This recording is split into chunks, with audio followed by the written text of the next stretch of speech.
ছাত্র জনতার ঐক্যবদ্ধ প্রচেষ্টা রচিত হয়েছিল বিজয়ের ঐতিহাসিক এক উপাখ্যান। জুড়ে ছিল ফ্যাসিবাদ, আধিপত্যবাদ, জুলুম ও বৈষম্যের বিরুদ্ধে জনগণের এক বিস্ময়কর জাগরণ। আমরা শুরুতে স্মরণ করছি শহীদ আবু সাইদ, মুগ্ধ, ওয়াসিম, শান্ত ও আলী রায়হান সহ জুলাইয়ের সকল শহীদ, বঙ্গত্ব বরণকারী এবং আন্দোলনে অংশগ্রহণকারী জুলাই যোদ্ধাদের, যাদের অসীম সাহস ও সীমাহীন আত্মত্যাগে রচিত হয়েছে মুক্তির নব ইতিহাস। দেশ হয়েছে স্বৈরাচার মুক্ত, জনগণ ফিরে পেয়েছে মুক্ত স্বাধীন পরিবেশ। আমরা শহীদদের শাহাদাতের সর্বোচ্চ মর্যাদা কামনা করছি। আহত ও পঙ্গুত্ব বরণকারীদের আশু সুস্থতার জন্য মহান আল্লাহর দরবারে দোয়া করছি। প্রিয় উপস্থিতি, আধিপত্যবাদী ভারতের প্রেসক্রিপশনে 2009 সালে পাতান নির্বাচনের মাধ্যমে ক্ষমতায় এসে ফ্যাসিস্ট আওয়ামী লীগ গণহত্যা, লুটপাট, দুর্নীতি, নারী নির্যাতন, অর্থ পাচার, সামাজিক বিভাজন সৃষ্টি ও নাগরিকদের মৌলিক অধিকার হরণের মাধ্যমে একদলীয় শাসন কায়েম করে দেশকে অকার্যকর রাষ্ট্রে পরিণত করেছিল। ক্ষমতা দীর্ঘস্থায়ী করতে মেধা ও যোগ্যতার পরিবর্তে দলীয় আনুগত্যকে প্রাধান্য দিয়ে সাংবিধানিক প্রতিষ্ঠান, বিচার ব্যবস্থা, গণমাধ্যম ও প্রশাসনকে দলীয়করণ করে দেশে চূড়ান্তভাবে ফ্যাসিবাদ প্রতিষ্ঠা করেছিল। মেধাবীদের উপেক্ষা করে দলীয় লোকবল নিয়োগের একটি কৌশলগত মাধ্যম ছিল বিতর্কিত কোটা ব্যবস্থা। শিক্ষার্থীদের দাবি ছিল সরকারি চাকুরিতে কোটা পদ্ধতি সংশোধন করে মেধা ও যোগ্যতার ভিত্তিতে নিয়োগ প্রদান করা। এই দাবিতে 2018 সালে শিক্ষার্থীদের তীব্র আন্দোলনের মুখে সরকার অযৌক্তিক কোটা প্রথা বাতিল করতে বাধ্য হয়েছিল। কিন্তু 2024-এর ডামি নির্বাচনের মাধ্যমে ক্ষমতায় দখলের করে সেই কোটা ব্যবস্থা পুনর্বহালের জন্য নানা ধরনের টালবাহানা ও কূটকৌশলের আশ্রয় নেয় খুনি শেখ হাসিনা সরকার। এই প্রতিবাদেই শুরু হয় আন্দোলন, যার সাথে যুক্ত হয় বিগত 15 বছর ধরে নির্যাতনের শিকার প্রতিটি মানুষের প্রতিবাদী কণ্ঠস্বর। ফলশ্রুতিতে কোটা সংস্কার আন্দোলন, গণ অভ্যুত্থান, যা ছিল সময়ের অনিবার্য দাবি এবং বাস্তবতা। আপনারা অবগত আছেন, আন্দোলন প্রশমিত করতে তৎকালীন হাসিনা সরকার বেছে নিয়েছিল পেশি শক্তির মাধ্যমে দমন পীড়নের পথ।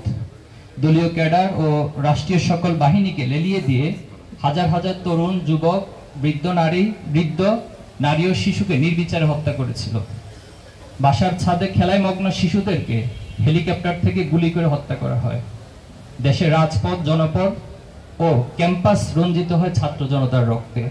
জাতিসংঘের মানবাধিকার কমিশন রিপোর্ট অনুযায়ী 2024 সালের 1 জুলাই থেকে 15 আগস্ট পর্যন্ত 1400 জনেরও বেশি মানুষকে হত্যা করা হয়েছে, যার মধ্যে 12 থেকে 13% ছিল শিশু। শুধু মানুষ হত্যা করে ক্ষান্ত হয়নি, মৃতদেহের সঙ্গেও করা হয়েছে নিষ্ঠুরতম অমানবিক আচরণ। হত্যা করার পর লাশ গুম, মৃতদেহ পুড়িয়ে ফেলা, লাশ ছুঁড়ে ফেলে দেওয়া, লাশের উপর দিয়ে রায়ট কার ও গাড়ি চালিয়ে দেওয়ার মতো বর্বরোচিত আচরণ বিশ্ববাসীকে স্তম্ভিত করেছিল। আহত ব্যক্তিদেরকে হাসপাতাল নিতে বাধা প্রদানের পাশাপাশি দলীয় ক্যাডারদের মাধ্যমে হাসপাতালগুলোকেও হামলার লক্ষ্যবস্তুতে পরিণত করেছিল। সারা দেশে 200 সহস্রাধিক লাশ ও হাজারো মানুষের রক্তের পরও ফ্যাসিস্ট সরকার ভেবেছিল আন্দোলন প্রত্যাহার করে স্বৈরাচারের বশ্যতা মেনে নিয়ে সবাই ঘরে ফিরে যাবে।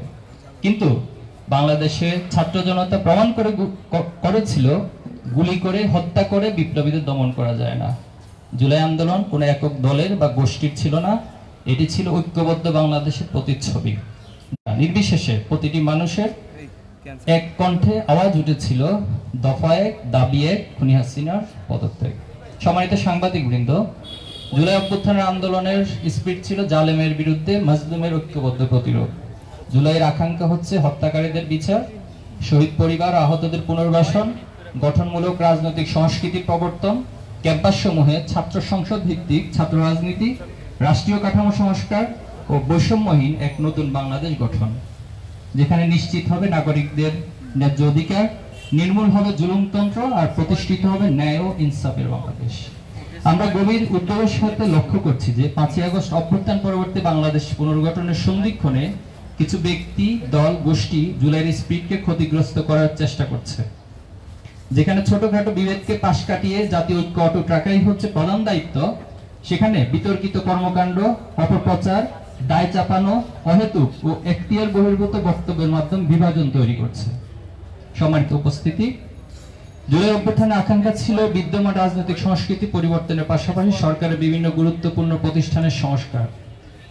কিন্তু দেশের গুরুত্বপূর্ণ সেক্টরগুলোতে এখনো গণহত্যার সহযোগীরা স্বপদে বহাল রয়েছে।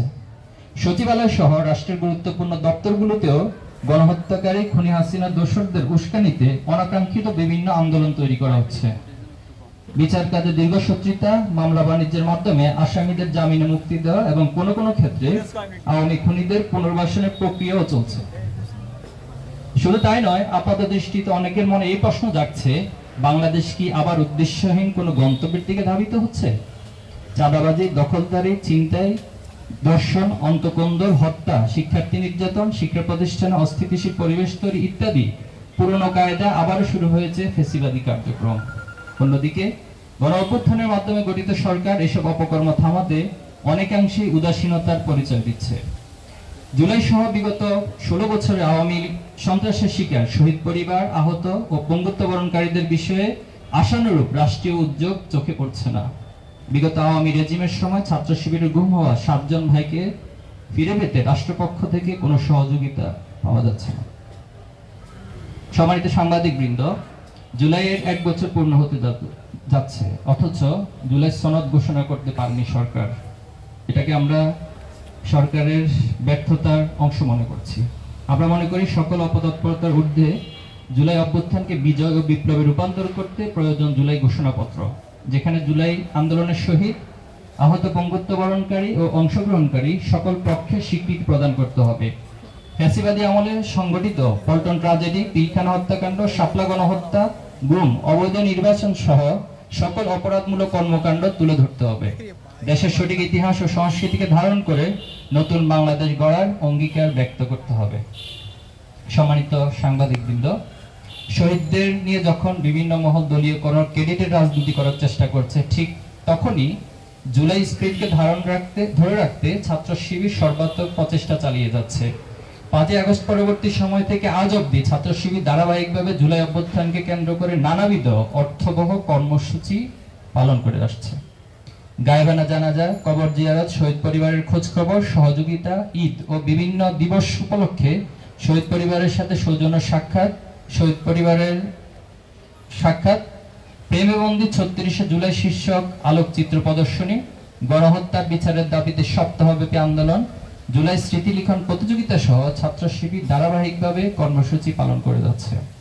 এর অংশ হিসেবে জুলাইয়ের স্মৃতিকে ধারণ, গণহত্যার বিচার নিশ্চিতকরণ, জাতীয় ঐক্য সুসংহত করতে সততা ও দক্ষতায় প্রজন্ম গড়ার প্রতিজ্ঞা নিয়ে জুলাই জাগরণ নব উদ্যমে বিনির্মাণ, আমি আবার বলছি, জুলাই জাগরণ নব উদ্যমে বিনির্মাণ, এই প্রতিপাদ্যকে সামনে রেখে জুলাই অভ্যুত্থানের বর্ষপূর্তি উপলক্ষে 36 দিন ব্যাপী কর্মসূচি ঘোষণা করছি।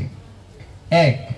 সেমিনার, সিম্পোজিয়াম, রিসার্চ কনফারেন্স, আলোচনা সভা ও দোয়া অনুষ্ঠানের আয়োজন। 2. শহীদের কবর জিয়ারত, শহীদ পরিবার, আহতদের সাথে সাক্ষাৎ ও মত বিনিময়। 3. শাখা ভিত্তিক জুলাই গণহত্যার বিচারের দাবিতে জুলাই দ্রোহ শিরোনামে বিক্ষোভ মিছিল আয়োজন। 4. সারা দেশের শিক্ষা প্রতিষ্ঠান ও গুরুত্বপূর্ণ পাবলিক প্লেসে জুলাই জাগরণ নব উদ্যম বিনির্মাণ শীর্ষক আলোকচিত্র ও ডকুমেন্টারি প্রদর্শনী এবং কালচারাল ফেস্ট আয়োজন। 5. জুলাই গ্রাফিতি অঙ্কন। 6. জুলাইয়ের স্মৃতি বলা, স্মৃতি লিখন, বক্তব্য, রচনা, বিতর্ক, ক্রীড়া প্রতিযোগিতা প্রভৃতি আয়োজন। 7. শহীদদের নামে লাইব্রেরি ও পাঠাগার প্রতিষ্ঠা। 8. শহীদ পরিবার, আহত ও আন্দোলনে অংশগ্রহণকারী গাজীদের নিয়ে ত্যাগীদের চোখে আগামীর বাংলাদেশ শীর্ষক সাক্ষাৎকার গ্রহণ ও পডকাস্টের আয়োজন। 9. জুলাইয়ের উপর সাহিত্য সাময়িক ও বিশেষ সংখ্যা প্রকাশ। 10. জুলাই স্মৃতি লিখন প্রতিযোগিতার পুরস্কার প্রদান ও জুলাই প্রকাশনার মোড়ক উন্মোচন ও প্রদর্শনী। 11. থিঙ্ক ব্যাক টু 36 জুলাই শিরোনামে 36 দিনব্যাপী অনলাইন ক্যাম্পেইন। সম্মানিত সাংবাদিকবৃন্দ, জুলাই অভ্যুত্থানের মধ্য দিয়ে ছাত্র সমাজ কেবল স্বৈরাচারের অবসান ঘটায়নি, তারা জাতির সামনে একটি নতুন বাংলাদেশ বিনির্মাণের স্বপ্ন তুলে ধরেছে। সেই নতুন কাঙ্ক্ষিত বাংলাদেশ গঠনের প্রয়োজন সৎ, দক্ষ এবং দেশপ্রেমিক নেতৃত্ব, যা বাংলাদেশের অন্যতম প্রধান চ্যালেঞ্জ। ছাত্র রাজনীতি হলো প্রত্যাশিত জাতীয় নেতৃত্ব গঠনের গুরুত্বপূর্ণ মাধ্যম। 1947 সাল থেকে শুরু করে আজ অবধি বাংলাদেশের ইতিহাসের অংশ জুড়ে আছে ছাত্র রাজনীতির গুরুত্বপূর্ণ অবদান। দেশ ও জাতি গঠনের জন্য সবার আগে প্রয়োজন শিক্ষা ব্যবস্থা ও ছাত্র রাজনীতির সংস্কার। ছাত্র সংসদ ভিত্তিক ছাত্র রাজনীতির ধারা চালুর মাধ্যমে কেবল সেই সংস্কার অর্থবহ হতে পারে। ছাত্র সংসদ হলো শিক্ষার্থীদের এক বৈধ প্ল্যাটফর্ম, যেখানে তারা ভোট দিয়ে তাদের প্রতিনিধি নির্বাচনের মাধ্যমে ন্যায্য দাবি আদায় করে থাকে। নির্বাচিত প্রতিনিধিও শিক্ষার্থীদের নিকট দায়বদ্ধ থাকে। ফলে শিক্ষাঙ্গনে আধিপত্য বিস্তার ও লেজুর ভিত্তিক ছাত্র রাজনীতির সংস্কৃতির অবসান ঘটে এবং মুক্তবাদ, স্বাধীন বুদ্ধিচর্চার মাধ্যমে ভবিষ্যৎ জাতীয় নেতৃত্ব, ছাত্রবান্ধব ছাত্র রাজনীতির বিকাশ লাভ করে। 1990 সালের পর সর্বশেষ 2019 সালে ডাকসু নির্বাচন হলেও বিগত 3 দশকের বেশি সময় ধরে দেশের অধিকাংশ বিশ্ববিদ্যালয় ও কলেজে ছাত্র সংসদ নির্বাচন নিষ্ক্রিয় করে রাখা হয়েছে। এর পিছনে রয়েছে ক্ষমতাসীনদের একচেটিয়া আধিপত্য কায়েমের দুরভিসন্ধি। স্বৈরাচার পতনের পর একটি নতুন রাজনৈতিক বাস্তবতা শিক্ষার্থীদের আকাঙ্ক্ষা বাস্তবায়নে বিশ্ববিদ্যালয়গুলোতে ছাত্র সংসদ নির্বাচন এখন সময়ের দাবি। বর্তমান বিশ্ববিদ্যালয়গুলোতে প্রশাসন ছাত্র সংসদ নির্বাচনের আয়োজন করতে আগ্রহ দেখালেও একটি গোষ্ঠী নির্বাচনকে বানচাল করতে নানা রকম ষড়যন্ত্র করছে। বিভিন্ন ক্যাম্পাসে ককটেল বিস্ফোরণ, ভয়ভীতি প্রদর্শন সহ অস্থিতিশীল পরিস্থিতি তৈরির চেষ্টা করছে। অনেক ক্ষেত্রে বিশ্ববিদ্যালয় প্রশাসনও অদৃশ্য ইশারা নির্বাচন দিতে গড়িমসি করছে, যা অত্যন্ত আশঙ্কাজনক। আমরা স্পষ্ট ভাষায় বলতে চাই, ছাত্র সংসদ নির্বাচন বানচালের চেষ্টা ফ্যাসিবাদী আচরণের বহিঃপ্রকাশ, যা দেশপ্রেমিক সচেতন ছাত্র সমাজ কখনোই মেনে নেবে না। আমরা অতি দ্রুত সকল ক্যাম্পাসে ছাত্র সংসদ নির্বাচনের সুস্পষ্ট রোডম্যাপ ঘোষণা এবং তার আলোকে কার্যকর পদক্ষেপ গ্রহণের জন্য জোর দাবি জানাচ্ছি। সম্মানিত সাংবাদিকবৃন্দ, সম্প্রতি আমরা উদ্বেগের সাথে কিছু বিষয় লক্ষ্য করছি। দর্শনের মতো ঘটনা ইত্যনৈতিক ব্যাপারে পরিণত হয়েছে। 8 বছরের শিশু আসিয়া, গণ অভ্যুত্থানের শহীদ জসিমউদ্দিনের মেয়ে লামিয়া এবং গতকাল এক হিন্দু যুবতী ছাড়াও সারা দেশে বিভিন্ন স্থানে স্কুল, কলেজ পড়ুয়া শিক্ষার্থী, পরীক্ষার্থী, গৃহবধূ, গৃহকর্মী সহ অসংখ্য দর্শনের ঘটনা ঘটছে, যার অধিকাংশই ঘটছে বিভিন্ন রাজনৈতিক দলের ছত্রছায়ায়। পাশাপাশি 5ই আগস্ট পরবর্তী বিভিন্ন ক্যাম্পাসে পরিকল্পিতভাবে বিশৃঙ্খলা তৈরির অপচেষ্টা চালানো হচ্ছে। শিক্ষার্থীদের উপর হামলা, আধিপত্য বিস্তার এবং লাশের রাজনীতি ফিরিয়ে আনতে নানা রকম স্লোগান দিয়ে ক্যাম্পাসে বিশৃঙ্খল পরিস্থিতি তৈরি করছে। আমরা অবিলম্বে ক্যাম্পাসে নিরাপত্তা বিধানে কার্যকর ব্যবস্থা গ্রহণের জন্য প্রশাসনের নিকট অনুরোধ জানাচ্ছি। প্রিয় উপস্থিতি, আমরা বিশ্বাস করি একটি নতুন বাংলাদেশ বিনির্মাণের প্রয়োজন সততা, দক্ষতা ও দেশপ্রেম। প্রয়োজন এমন একটি প্রজন্ম যারা হবে যোগ্য নেতৃত্বের ধারক ও বাহক, যাদের প্রতিটি পদক্ষেপ প্রতিফলিত হবে মেধা ও নৈতিকতার স্বাক্ষর, থাকবে জবাবদিহিতার অনুভূতি, যারা জুলাই স্পিরিটকে বুকে ধারণ করে অসীম সাহসিকতার সাথে শত বাধা অতিক্রম করে সমৃদ্ধ বাংলাদেশ গড়ার লক্ষ্যে নব উদ্যমে এগিয়ে যাবে। আমরা এমন একটি বাংলাদেশ চাই যেখানে থাকবে মত প্রকাশের স্বাধীনতা, থাকবে রাজনৈতিক সহনশীলতা, যেখানে থাকবে না ভেদাভেদ ও বৈষম্য, শাসন ব্যবস্থা হবে জনগণের প্রতিনিধিত্বশীল। আমরা শহীদদের স্বপ্নের আলোকে একটি ন্যায়ভিত্তিক সমাজ ব্যবস্থা প্রতিষ্ঠা, ফ্যাসিবাদের বিলোপ, দেশের স্বাধীন ও সার্বভৌমত্ব রক্ষা এবং সকল নাগরিকের জন্য নিরাপদ, মর্যাদাপূর্ণ সম্প্রীতির বাংলাদেশ গড়ে তুলতে চাই। সবাইকে আবারও ঐক্যবদ্ধ হওয়ার আহ্বান জানাচ্ছি। জুলাইয়ের আকাঙ্ক্ষা প্রজন্ম থেকে প্রজন্ম ছড়িয়ে দিতে আমরা বদ্ধপরিকর। আগামীর বাংলাদেশ হবে বৈষম্যহীন সম্প্রীতির সবার বাংলাদেশ। 36 দিন ব্যাপী এই কর্মসূচি পালনে ছাত্র শিবিরের জনশক্তি, শুভাকাঙ্ক্ষী ছাত্র সমাজ সহ দেশবাসীকে সহযোগিতা করার জন্য আমরা উদাত্ত আহ্বান জানাচ্ছি।